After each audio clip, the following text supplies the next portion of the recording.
મિત્રો, જનરલી આપણે એવું માનતા હોઈએ કે વિટામિન ડી ની ખામીથી હાડકા નબળા પડે, પરંતુ એક બીજી આસ્પેક્ટ છે કેન્સર. એ બાબતમાં લોકોની ઓછી ખબર હોય છે. આપણે થોડી ચર્ચા કરીએ. વિટામિન ડી ની કમીથી કેન્સર થઈ શકે? 1980 માં ડોક્ટર ગાર્લેન્ડ હતા અમેરિકામાં. એમણે એક રિસર્ચ કરેલું કે જે લોકોના શરીરમાં વિટામિન ડી ની ખામી હોય એ લોકોની અંદર મોટા આંતરડાનું કેન્સર થવાનું જોખમ વધી જાય છે.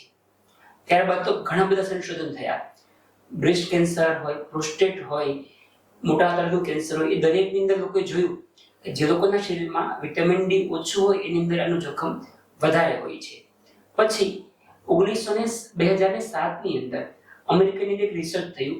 એ લોકોએ 1167 જેટલા ફિમેલ્સને, પોસ્ટ મેનોપોઝલ ફિમેલ્સની અંદર એ લોકોએ 1 વર્ષ માટે કઈ દવા આપી, એક ગ્રુપમાં વિટામિન ડી ખાલી આપ્યું અને એકમાં ખાલી કેલ્શિયમ આપ્યું. કમ્પેરિઝન કરી તો ખ્યાલ આવ્યો કે જે લોકોને રેગ્યુલર વિટામિન ડી આપવામાં આવેલું હતું એ લોકોની અંદર આગળ જતા કેન્સર થવાના જોખમ ઘટી રહ્યા હતા.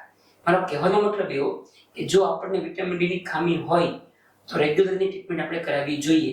એવું કરવાથી કેન્સર થવાનું જોખમ ઘટે છે. એનો મતલબ એવો નહીં કે વિટામિન ડી ની કમી હોય અને ટ્રીટમેન્ટ ન કરાવો તો કેન્સર 100% થશે.